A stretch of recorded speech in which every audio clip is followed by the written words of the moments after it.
संध्या live आवाज महाराष्ट्राचा। नमस्कार, मी गौरी, आपण पाहत आहात संध्या लाईव्ह। संपूर्ण इंदापूर तालुक्याचं नव्हे तर पुणे जिल्ह्याचं लक्ष लागून राहिलेल्या प्रवीण माने यांचा राष्ट्रवादी काँग्रेस शरदचंद्रजी पवार या पक्षात अखेर शनिवार दिनांक 3 ऑगस्ट रोजी पुण्यातील निसर्ग मंगल कार्यालयात कर्जतचे आमदार रोहित पवार यांच्या हस्ते आणि पुणे जिल्हा राष्ट्रवादी काँग्रेस शरदचंद्र पवार पक्षाचे जिल्हाध्यक्ष जगन्नाथ शेवाळे यांच्या प्रमुख उपस्थितीमध्ये पक्ष प्रवेश झाला आहे। तर प्रवीण माने यांच्या राष्ट्रवादी काँग्रेस शरदचंद्र पवार या पक्षात प्रवेशाने इंदापूर तालुक्यात राष्ट्रवादी शरदचंद्र पवार पक्षाची ताकद वाढली असल्याचं जिल्हाध्यक्ष जगन्नाथ शेवाळे यांनी सांगितलं।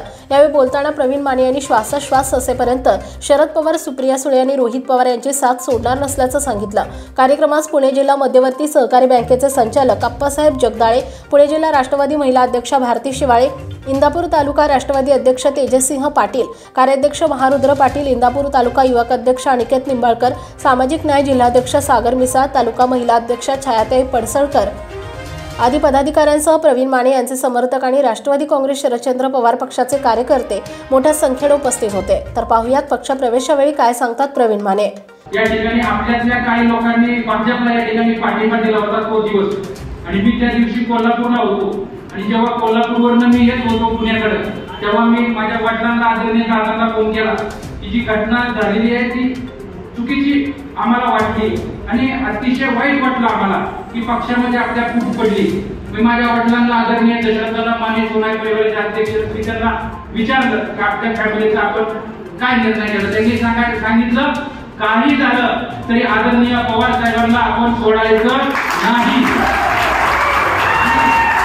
रोहित दादा या गोष्टीला साक्षीला आहे। त्याच दिवशी मी मोदी बागेमध्ये आदरणीय साहेबांचं दर्शन घ्यायला या ठिकाणी 6:30 ला तिथे या ठिकाणी पोहोचलो। त्याच दिवशी त्या दिवशी शपथविधी झाला त्या दिवशी, आणि साहेबांचं दर्शन घेतलं। तिथं बराच वेळ 2 तास या ठिकाणी आम्ही दादांशी चर्चा झाली, साहेबांशी चर्चा झाली, भेटलो, आणि त्याच्यानंतर बारामती लोकसभा जे आपल्या कार्यसम्राट या ठिकाणी खासदार आदरणीय सुप्रियाताई सुळे यांच्या माध्यमातून आपण इंदापूर तालुक्यामध्ये मोठ्या प्रमाणामध्ये चांगल्या याच्यामध्ये पक्ष संघटनेमध्ये सगळ्यांनी मिळून या ठिकाणी तेजसी आप्पा असतील, महादेव बाप्पा असतील, आमची बाकी सगळीच बाबा आपण सागर बाबा सगळीच या ठिकाणी सगळ्यांनी संघटनेमध्ये आम्ही जोमाने जागा रोज आम्ही या ठिकाणी काम चालू केलं। 3 महिन्यामध्ये 3 महिन्यामध्ये आपण सगळ्यांनी पक्ष संघटनेमध्ये तेजसी आप्पा सगळ्यांनी मिळून या ठिकाणी आपण या ठिकाणी तालुका पिंजून काढला, आणि जेव्हा तालुका पिंजून काढत असताना जोमाने पक्ष संघटना खेडोपाडी गावामध्ये या ठिकाणी जात होती।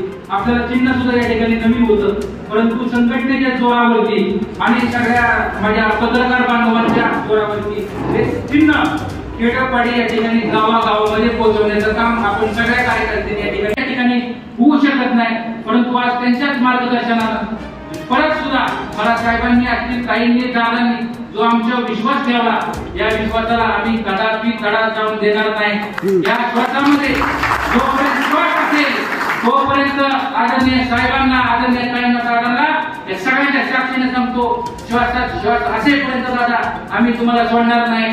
वाटतं झालं तरी चालेल, आम्ही आणि ही नॅचरल आहे, ही काही आर्टिफिशियल नाही।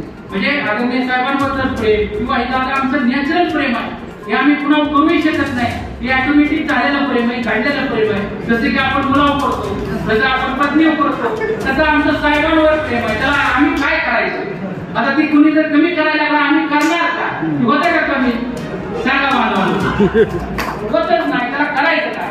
त्यामुळं आम्हाला असं वाटत होतं की कधी साहेबांची या ठिकाणी आशीर्वाद आणि वेगळंच ती ऊर्जा आहे। आज साहेबांना सुद्धा कधी घेतलं, बांधवांना 84 वय, आज विचार करा साहेब किती सभा, किती फिरतात, किती लोकांना मार्गदर्शन करतात, हे साहेबच करू शकतात। आत्ताच बसल्यावर मी रोहित दादांना विचारलं, रोहित दादांनी एक संघर्ष यात्रा काढली होती बांधून, माहिती तुम्हाला? ही संघर्ष यात्रा कोणासाठी काढली होती? युवकांसाठी काढली होती का? तिथं काहीतरी पेपर फुटी होती, रोजगारांना बेरोजगार आहे, सुशिक्षितांना नोकरी मिळत नाही महाराष्ट्रामध्ये। संध्या लाईव्हसाठी प्रतिनिधी विजयकुमार गायकवाड, इंदापूर। ताज्या आणि महत्त्वपूर्ण बातम्या पाहण्यासाठी आजच आमच्या संध्या लाईव्ह न्यूज चॅनलला YouTubeवर सबस्क्राईब करा आणि बेल आयकॉन प्रेस करा।